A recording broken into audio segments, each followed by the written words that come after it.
नमस्कार दोस्तों, welcome to study IQIS। My name is Chand Kuba. दोस्तों, जैसे कि हम सब जानते हैं कि पिछले कुछ वर्षों में बायोटेक्नोलॉजी में काफ़ी ज़्यादा डेवलपमेंट हमें देखने को मिली है।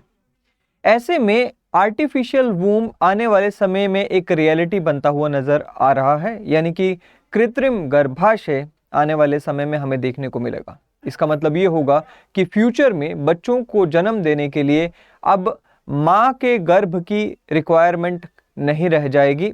अगर कोई कपल चाहेगा तो वो अपने बच्चे का जन्म एक लैब में भी करवा पाएगा और ये पूरा का पूरा process he out of the body of female हो जाएगा। यानी कि आने वाले समय में हम ये देख सकते हैं कि जो पूरा का पूरा हमारी सोसाइटी का स्ट्रक्चर है उसमें एक चेंज आने की यहाँ पर संभावना नज़र आ रही है। साथ ही में हम ये कह सकते हैं कि जो डिवीज़न ऑफ लेबर एक मेल और फीमेल की हमारी सोसाइटी में हमेशा से चलती आ रही है, उसमें भी कहीं ना कहीं बदलाव आ सकता है। लेकिन इस पूरे मुद्दे से या इस पूरी डेवलपमेंट से जुड़े हुए कई सारे एथिकल कंसर्न्स भी हमें नज़र आते हैं।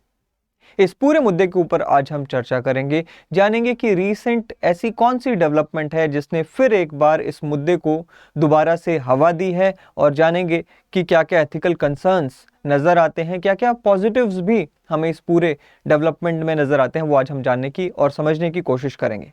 मुझे उम्मीद है कि आपको ये सेशन काफ़ी पसंद आएगा। चलिए शुरुआत करते हैं आज के अपने इस सेशन से।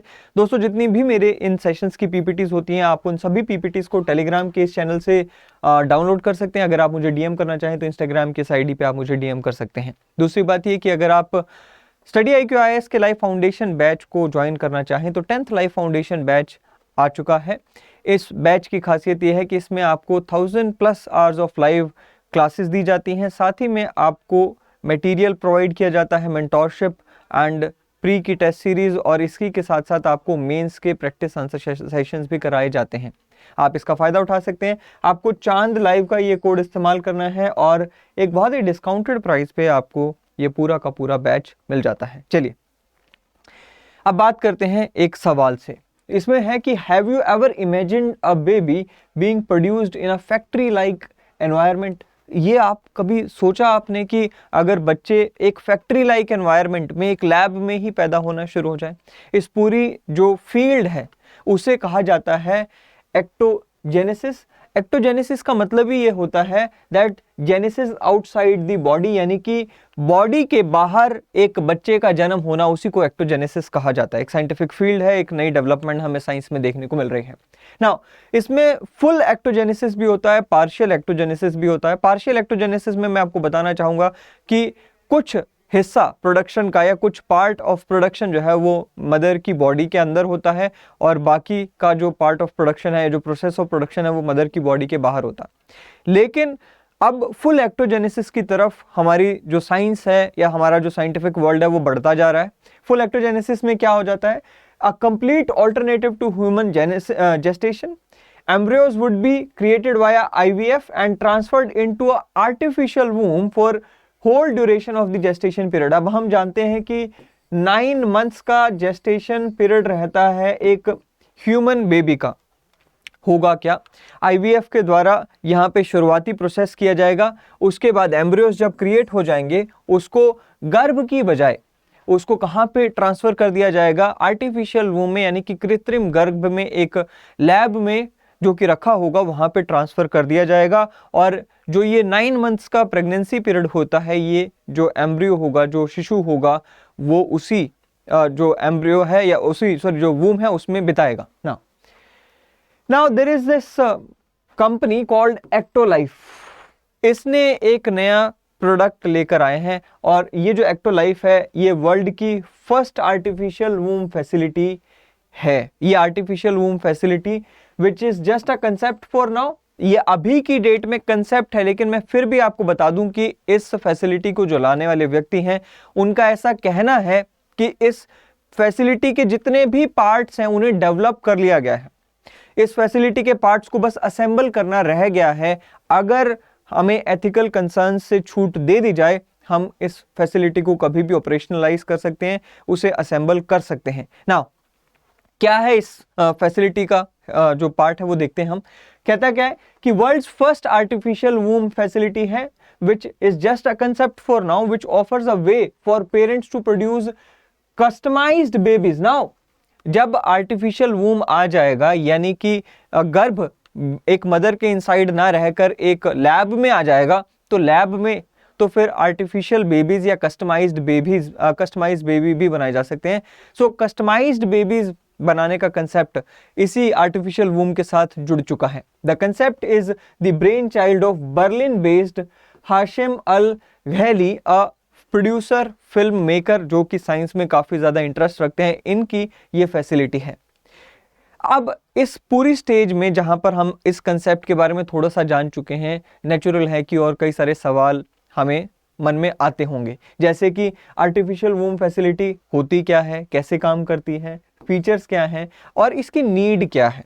चलिए एक एक करके इन सभी सवालों का जवाब देख लेते हैं. सो एक्टोलाइफ फैसिलिटी या फिर आर्टिफिशियल वूम फैसिलिटी जो ये लेकर आ रहे हैं है क्या. सो यहाँ पर यूके की एक न्यूज़पेपर है, दैट इज मेट्रो न्यूज़पेपर, उनकी ये रिपोर्ट में दावा किया गया है जो भी मैं आपके साथ शेयर करूंगा. उन्होंने कहा कि ये जो फैसिलिटी है this would run on renewable energy. इस फैसिलिटी में हमें देखने को मिलेगा कि 75 लैब्स होंगी और हर लैब में 400 ग्रोथ पोर्ड्स होंगे. ना ग्रोथ पोर्ड कुछ ऐसा दिखेगा जिसमें एक आर्टिफिशियल ऊम आप इसको कह सकते हैं, जिसमें एक बेबी को रखा जाएगा, एक एम्ब्रियो को रखा जाएगा डेवलप होने के लिए. नाउ उसके बाद क्या कहता है, these pods are designed to provide the same environment that is present inside the mother's womb. साथ ही में इसमें कहा गया कि parents can keep track of their baby's growth and development through a screen on the pods. Now यहाँ पर इस तरह से स्क्रीन लगी होगी जिसके द्वारा जो पेरेंट्स हैं वो अपने बेबी की ग्रोथ कितनी हो चुकी है उसका ध्यान रख पाएंगे. साथ ही में रियल टाइम बेसिस पे डेटा उनको मिलता रहेगा और एक ऐप भी डेवलप की जा रही है जिसके द्वारा पेरेंट्स को मोबाइल में भी पता लगता रहेगा कि बेबी की ग्रोथ कितनी हो चुकी है. नाउ साथ में अल घैली क्या कहते हैं, वो कहते हैं कि artificial intelligence based system also monitors the physical features of your baby and reports any potential genetical abnormality. Now ये एक इंपॉर्टेंट पॉइंट हमें देखने को मिलता है कि भाई फिजिकल फीचर्स का ध्यान रखते हैं ये आर्टिफिशियल इंटेलिजेंस बेस्ड टेक्नोलॉजी, और अगर बेबी में कोई दिक्कत आ रही है, उसकी ग्रोथ में कोई जेनेटिकल एबनॉर्मेलिटी देखने को मिल रही है, तो उसे भी टाइमली रिपोर्ट कर दिया जाएगा. Now during the time of delivery, अब ये एक बहुत ही इंटरेस्टिंग चीज है कि डिलीवरी कैसे होगी. देखिए एक बटन दबाया, पोर्ड खुल गया और डिलीवरी हो गई, बस that is how it will work. So क्या कहता है, the baby can be removed from the pod with the push of a button. Now ये है कंसेप्ट.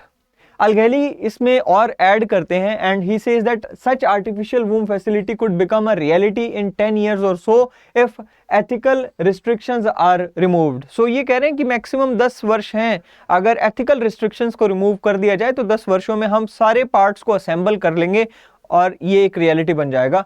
वो क्या कहते हैं जी, every single feature mentioned in the concept is 100% science based and has already been achieved by scientists and engineers. यानी कि ये जो पोर्ड की हम बात कर रहे हैं, ये पूरी की पूरी फैसिलिटी की हम बात कर रहे हैं, इसके सारे जो फीचर्स हैं उनको अचीव कर लिया गया है साइंटिस्ट्स के द्वारा. The only thing is left is building a prototype by combining all the features in a single device. So basically combine करना बाकी रह गया है. एंड वो कहते हैं कि अगर एथिकल कंस्ट्रेंट्स को रिलैक्स कर दिया जाए तो लोग इसका इस्तेमाल कर पाएंगे, हम इसे जो है असेंबल कर पाएंगे. इसी फैसिलिटी के द्वारा या इसी कंपनी के द्वारा एक एलीट पैकेज भी दिया जा रहा है. ये एलीट पैकेज एक एड ऑन पैकेज है जो कि आपको देखकर काफ़ी इंटरेस्टिंग लग सकता है. क्या कहता है, कहते जी एक एलीट पैकेज एक कपल को दिया जाएगा. वो एलीट पैकेज क्या है, allows people to genetically engineer the embryo before implanting it into the artificial womb. So basically क्या होगा, आईवीएफ के द्वारा आपने एम्ब्रियो तैयार किया, जब एम्ब्रियो को वूम में आर्टिफिशियल वूम में रखेंगे उससे पहले इस स्टेज पे आप क्या कर सकते हैं, जेनेटिकली इंजीनियर कर पाएंगे उस एम्ब्रियो को और अपने बेबी में जो जो आपको फीचर्स चाहिए वो आप उसमें ला सकेंगे. सो बेसिकली उसका इंटेलिजेंस लेवल कैसा होना चाहिए, height, hair, eye colour, physical strength, skin tone वगैरह वगैरह, ये सब आप उसमें अपनी नीड के अकॉर्डिंग या अपनी रिक्वायरमेंट्स के अकॉर्डिंग ला सकेंगे, वो चेंजेस जो है, वो बदलाव जो है उस बेबी में ला पाएंगे। ये कैसे संभव होगा? ये एक टेक्नोलॉजी जो ऑलरेडी एक चर्चा का विषय बन चुकी है, CRISPR-Cas9 टेक्नोलॉजी, उसके द्वारा संभव होगा। सो अगेन CRISPR-Cas9, अगर आप यूपीएससी की तैयारी कर रहे हैं तो इस टेक्नोलॉजी के बारे में कहीं ना कहीं आपने पढ़ा होगा, जिसके द्वारा बेसिकली जो जीन्स हमारे होते हैं उन जीन्स को एडिट किया जाता है इस टेक्नोलॉजी के द्वारा। So again a gene editing tool, you can edit any trait of your baby through a wide range of over 300 genes. Now ये भी हमें आने वाले समय में देखने को मिलेगा। ना सवाल उठता है कि आर्टिफिशियल वूम की ज़रूरत क्या है? आप कह सकते हैं कि काफ़ी रिच पेरेंट्स हैं, उनको हो सकता है कि चाहिए हो ऐसी फैसिलिटी, या फिर वो अपनी लग्जरी दिखाने के लिए ऐसी फैसिलिटी चाहेंगे, लेकिन इसका कोई प्रैक्टिकल पर्पस नहीं होगा। लेकिन ये दावा करते हैं कि इस पूरी की पूरी फैसिलिटी का प्रैक्टिकल पर्पस भी होने वाला है। क्या कहते हैं जी? Ecolite provides an option for parents to have children without going through the pregnancy or even conception। तो पहला तो ये हो गया कि एलिटिस्ट जो फंक्शन है कि भाई प्रेगनेंसी भी आपको उसको जाने की जरूरत नहीं है, प्रेगनेंसी की पूरी स्टेज से, पेन से, कंसेप्शन की भी जरूरत नहीं है। दूसरा क्या है? He says that the artificial womb facility can help countries facing the problem of declining population such as Japan, Bulgaria, South Korea, among others। Now ये भी कोई एक बहुत ज़्यादा दम वाली आर्ग्यूमेंट नहीं नज़र आती, क्योंकि ओवरऑल देखा जाए तो पूरी दुनिया की पॉपुलेशन बढ़ रही है, माइग्रेशंस फुल स्केल पर चलती हुई दिखाई दे रही हैं, तो ज़रूरी नहीं है कि ये वाली प्रॉब्लम इसी से ही सॉल्व होगी। लेकिन कुछ और फीचर्स इसके हैं जो हमें जानने चाहिए। कहता है जी, it aims to facilitate infertile couples to become parents of their own biological offsprings. Now basically क्या कह रहा है कि जो इनफर्टाइल कपल्स होते हैं, अब अगर मान लीजिए मदर में कोई यहाँ पर वूम का इशू आ रहा है, तो आर्टिफिशियल वूम आ जाने से वो जो इशू है वो सॉल्व हो जाएगा, और जो बायोलॉजिकल पेरेंट्स होंगे वो अब एक्चुअल में रियलिटी में अपने बच्चे को पा पाएंगे अगर उनमें कोई फर्टिलिटी इशू भी है तो। फिर कहता है the technology can be a solution for women who had their uterus removed due to cancer or other factors। Now ये भी एक इन्होंने वजह बताई। अब बात करते हैं ethical concerns related with this whole technology. देखिए, हमने दो टेक्नोलॉजीज की यहाँ पे बात की, एक तो है CRISPR-Cas9 की और दूसरा है आर्टिफिशियल वूम की। पहले CRISPR-Cas9 से जुड़े हुए टेक्नोलॉजिकल कंसर्न्स देखेंगे, या एथिकल कंसर्न्स देखेंगे, और उसके फेवर में भी कई सारी यहाँ पे बातें निकल कर आ रही हैं, वो हम देखेंगे। उसके बाद आर्टिफिशियल वूम की तरफ हम बढ़ेंगे, उससे जुड़े हुए कंसर्न्स और फेवर की बातें देखेंगे। नाउ CRISPR-Cas9 टेक्नोलॉजी होता क्या? देखिए, सो यहाँ पर हमें देखने को मिलता है कि जो CRISPR-Cas9 टेक्नोलॉजी है वो कैसे काम करती है। सो बेसिकली जो जीन्स होते हैं, राइट, सो बेसिकली उन जीन्स को क्या करती है? एडिटिंग करती है, या उन जीन्स के जो प्रोटीन्स वगैरह होते हैं उनको एडिट करती है, और जो फैक्टर नहीं चाहिए हमें उस जीन में उसे निकाल दिया जाता है, और जो फैक्टर चाहिए उसे ऐड कर दिया जाता है। ना इसमें है क्या? कहता है जी, CRISPR technology have fostered democratisation in gene editing reducing the cost. ना पहली बात तो ये कि डेमोक्रेटाइज कर दिया है, क्योंकि CRISPR जो टेक्नोलॉजी है वो काफ़ी वाइड स्प्रेड स्केल पर आती जा रही है, और जो हर तबके से आने वाले लोग हैं वो अपने बच्चों के जो आने वाले बच्चों के जीन्स एडिट करवा के उसमें फीचर्स जो हैं कम ज़्यादा करवा सकते हैं। दूसरा, हमें यहाँ देखने को मिलता है कि 2018 में एक बायोफिजिस्ट थे डॉक्टर ही जिंगक्वी। ना उन्होंने एक बहुत ही इनफेमस रिपोर्ट यहाँ पे पेश की थी second international summit on human gene editing में, और उस रिपोर्ट में उन्होंने दावा किया था that he had successfully edited the genomes of 2 twin borns earlier in that year. Now please understand कि क्या कह रहे हैं। ये कह रहे हैं कि ये जो नाम डॉक्टर का हमने लिया है, जिनका नाम है डॉक्टर ही जिंगक्वी, इन्होंने 2018 में एक दावा किया था, सेंसेशनल था उस समय भी, हम अगर देखें कि भाई मैंने जीन्स को एडिट करके 2 बच्चे जो हैं उनके जन्म में मदद की है। सो वो जेनेटिकली मॉडिफाइड ह्यूमन बीइंग्स बनते हैं, वो 2 बच्चे पहले दुनिया के पहले ऐसे बच्चे बनते हैं, और उनका नाम इन्होंने क्या रखा था?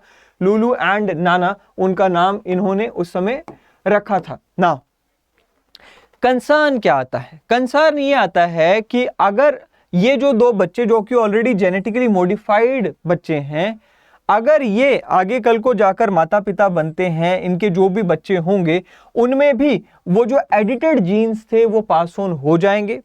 Modification will be spread over the generations and could potentially change the whole human gene pool. अब जो ह्यूमन जीन पूल है उसे चेंज करने का पोटेंशियल रखता है ये पूरा का पूरा जो ऑपरेशन यहाँ पर डॉक्टर ही ने किया, ये यहाँ पर एक कंसर्न हमें देखने को मिलता है।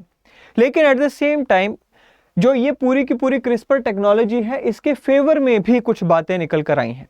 यहाँ पर केविन स्मिथ हैं, एक लेक्चरर हैं एक यूनिवर्सिटी में, एबर्टे यूनिवर्सिटी स्कॉटलैंड में, जिन्होंने बायोएथिक्स में स्पेशलाइजेशन की है। उन्होंने क्या कहा? उन्होंने कहा कि ये जो जर्म लाइन टेक्नोलॉजी है या क्रिस्पर टेक्नोलॉजी है, it is ethically justifiable and highly desirable. इसे डिजायरेबल टेक्नोलॉजी बताया है। उनका जो पर्सपेक्टिव है बेसिकली वो यूटिलिटेरियन पर्सपेक्टिव है। यूटिलिटेरियन पर्सपेक्टिव क्या होता है? Maximum benefit for the maximum number of people, वो इसकी टैगलाइन रहती है। या फिर यूं कहें a moral theory that aims to promote happiness and reduce sufferings.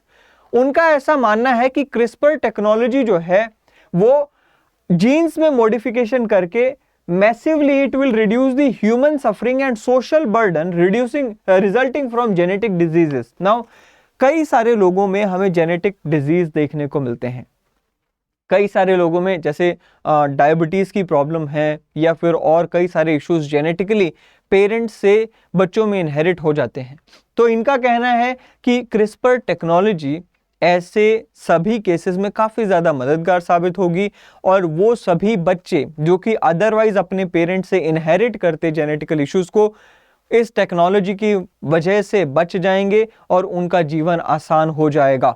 ना कहते हैं जी there is potentially no limit to the range of genetic diseases that could in principle be treated. Now हजारों ऐसे डिजीजेस हैं जिनको ट्रीट किया जा सकता है, जीन्स को ही जो कि पोटेंशियली उस डिजीज को जन्म दे सकते हैं, उस जीन को ही एडिट करके उसे खत्म करके ट्रीट किया जा सकता है।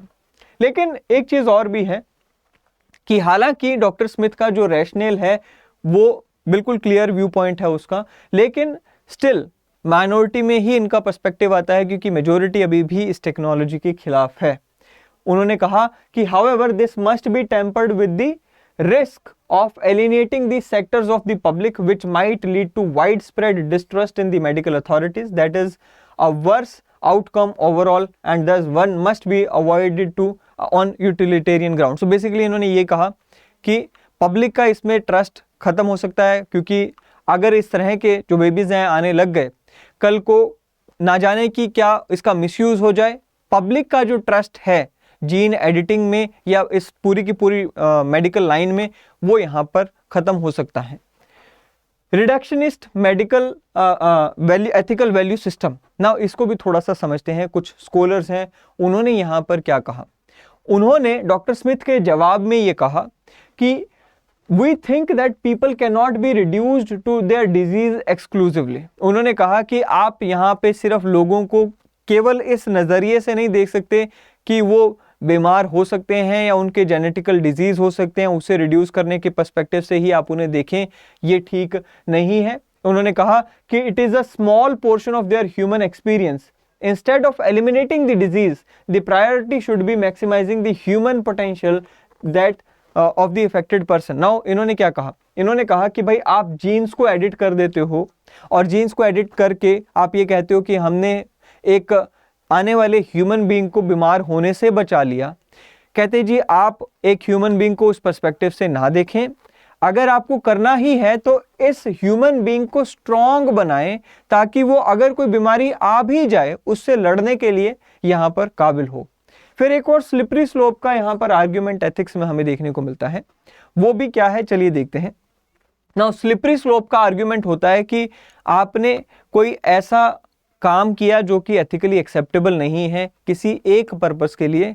जैसे कि हमने देखा कि कभी पुलिस ने एक बार एनकाउंटर करा कुछ बदमाशों का और वो एनकाउंटर को पब्लिक ने सराहा, लेकिन पुलिस दूसरी बार एनकाउंटर करती है, तीसरी बार एनकाउंटर करती है, और जब ये स्लिपरी स्लोप आ जाता है यानी कि एक बार एनकाउंटर किया उसके बाद पुलिस फिसलती ही जाती है, बाद में यही एनकाउंटर कल्चर पब्लिक के खिलाफ भी इस्तेमाल हो सकता है क्योंकि पब्लिक पहले जस्टिफाई कर रही है तो बाद में पब्लिक अपने ही हाथ इसमें बांध रही है।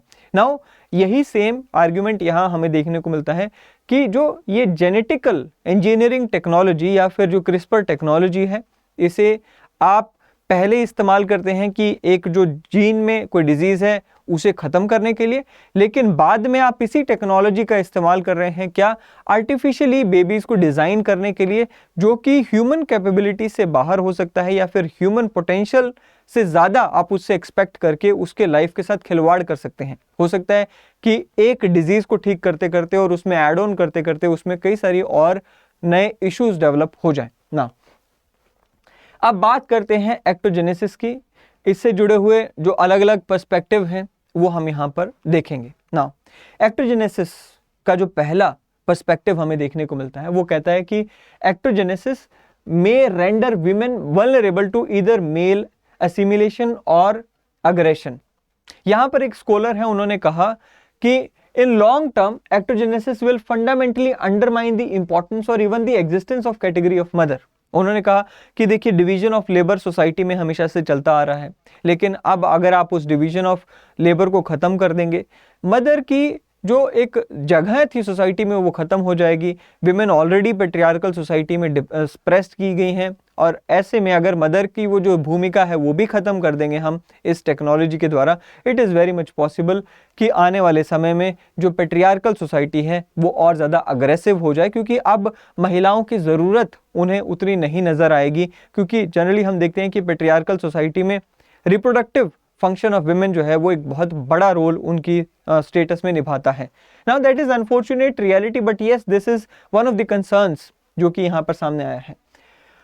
दूसरा क्या है, technology must be for all. Now ये भी एक बहुत ही वैलिड सा कंसर्न है, वो ये कि अगर हम एक्टोजेनेसिस की इस टेक्नोलॉजी को अलाउ कर देते हैं और हम कहते हैं कि जो हेटेरोसेक्सुअल कपल्स हैं वो इस टेक्नोलॉजी का इस्तेमाल करें, या फिर हम कहते हैं कि जो नॉर्मली हमें जो एक मियाँ बीवी देखने को मिलते हैं उनको अगर इस टेक्नोलॉजी की रिक्वायरमेंट है वो इसका इस्तेमाल कर सकते हैं, लेकिन जो माइनॉरिटी जेंडर्स हैं जैसे कि थर्ड जेंडर्स जिसे हम बोल देते हैं, जिसमें होमोसेक्सुअल्स या फिर जिसमें और भी कई सारे जो जेंडर्स आ जाते हैं, उनको भी फिर हमें इस टेक्नोलॉजी का इस्तेमाल करने के लिए इजाज़त देनी चाहिए होगी, क्योंकि अदरवाइज़ वहाँ पर अगर हम इजाज़त नहीं देंगे तो फिर वो इक्वालिटी के अगेंस्ट चला जाएगा। एंड अभी तक तो हम यहाँ पर उन्हें जो थर्ड जेंडर्स हैं या जो होमोसेक्सुअल कपल्स हैं उन्हें मैरिज का अधिकार नहीं दे रहे, बच्चों को पैदा करने का अधिकार इनको मुश्किल लगा, ऐसा इन्होंने कहा ना।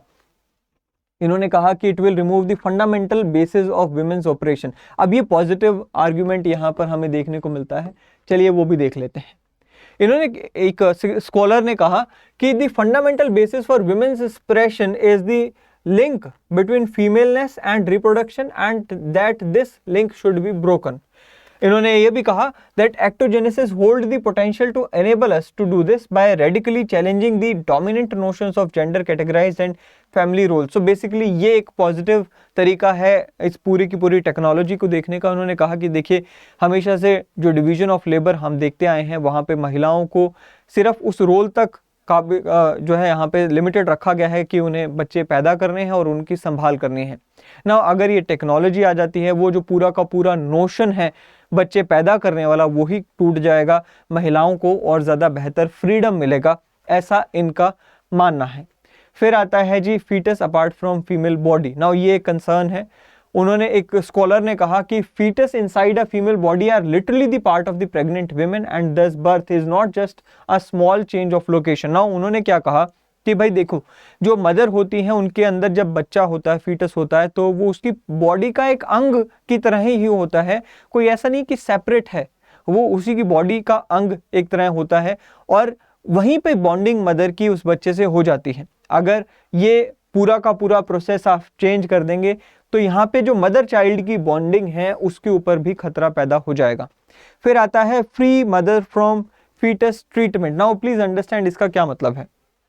इसका मतलब ये है कि अगर फीटस में कोई प्रॉब्लम आ रही है, कोई इशू आ रहा है, तो उस इशू को सॉल्व करते समय ये भी ध्यान रखना पड़ता है कि भाई मदर के ऊपर उसका कोई नेगेटिव इफेक्ट ना हो। मान लीजिए फीटस में या बच्चे में कोई प्रॉब्लम आ रही है जब मदर प्रेग्नेंट है, तो मदर को दवाई दी जाएगी उस चीज को ध्यान में रखते हुए कि कहीं फीटस को ठीक करते करते मदर की हेल्थ खराब ना हो जाए। लेकिन कहते हैं जी जब ये टेक्नोलॉजी आ जाएगी, फीटस को इंडिपेंडेंटली क्योर किया जा सकेगा और मदर की हेल्थ की कोई चिंता वहां पे नहीं रह जाएगी। ये एक पॉजिटिव आर्ग्यूमेंट इसके फेवर में आता है। फिर कहता है जी who should fund this technology. ना ये भी एक इकोनॉमिकल पर्सपेक्टिव है। देखिए आज की डेट में इंश्योरेंस कंपनीज अगर आप देखेंगे तो वो जो प्रेगनेंसीज हैं उन्हें यहाँ पर इंश्योरेंस नहीं करती हैं या फिर उनका खर्चा नहीं उठाती हैं। ऐसा मोस्ट ऑफ द केसेस में देखने को मिलता है। लेकिन इस टेक्नोलॉजी की, जो कि एक बहुत ही एक्सपेंसिव टेक्नोलॉजी होगी नो डाउट, इसकी फंडिंग कौन करेगा? क्या इंश्योरेंस कंपनी इसका बर्डन उठाएगी कि पेरेंट्स कह सकते हैं कि जी ये हमारे इंश्योरेंस कवर में कवर करो या इंश्योरेंस पॉलिसी में, या फिर पेरेंट्स इसका कवर जो है बर्डन उठाएंगे? अगर पेरेंट्स इसका बर्डन उठाएंगे तो क्योंकि एक क्लास नेचुरल सी बात है कि पैसा अफोर्ड कर पाएगी, दूसरी क्लास फिर नहीं कर पाएगी। अगेन जो इक्वालिटी का कंसेप्ट था वो यहाँ पर फिर कहीं ना कहीं खतरे में आता है। इकोनॉमिक इक्वालिटी यहाँ पर खतरे में। एक और यहाँ पर हमें रूल देखने को मिलता है मेडिकल लाइन में, that is 14 day rule. 14 day rule क्या होता है? बेसिकली इसमें क्या होता है कि 14 डेज तक यहाँ पर एक लिमिट सेट की गई है, the growth of artificially generated human embryo. अब जो आर्टिफिशियली जनरेटेड ह्यूमन एम्ब्रियोज होते हैं उन्हें जब उनकी जनरेशन होती है उससे 14 डेज तक ही साइंटिस्ट को ये अलाउ होता है कि वो उसके ऊपर एक्सपेरिमेंट करें।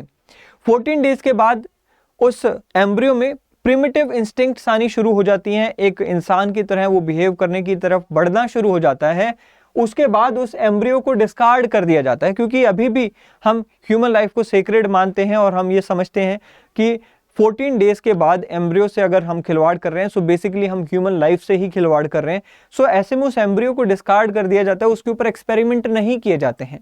लेकिन अगर आप ये टेक्नोलॉजी लेकर आओगे तो यहाँ पर तो एम्ब्रियो अपनी पूरी डेवलपमेंट स्टेज से लेकर बर्थ तक जो है एक एक्सपेरिमेंटल पोर्ड में ही आप कह सकते हैं रहेगा, जिसके ऊपर आप दवाइयां भी डाल रहे हो, जिसके ऊपर आप जेनेटिकल इंजीनियरिंग भी कर रहे हो, जिसको आप आर्टिफिशियली जो है अपनी तरफ से मोल्ड भी कर रहे हो। सो कहीं ना कहीं इस रूल की भी यहाँ पर क्या होगी, उल्लंघना होगी। सो ये सारे के सारे कंसर्न इस पूरी की पूरी टेक्नोलॉजी से जुड़े हैं। कुछ पॉजिटिव भी हमने देखे, कुछ नेगेटिव भी देखे। आपके क्या विचार हैं इस पूरी की पूरी टेक्नोलॉजी के बारे में? कमेंट सेक्शन में बताइएगा जरूर। अगले सेशन में फिर एक बार मिलेंगे। Till then thank you and have a great day ahead.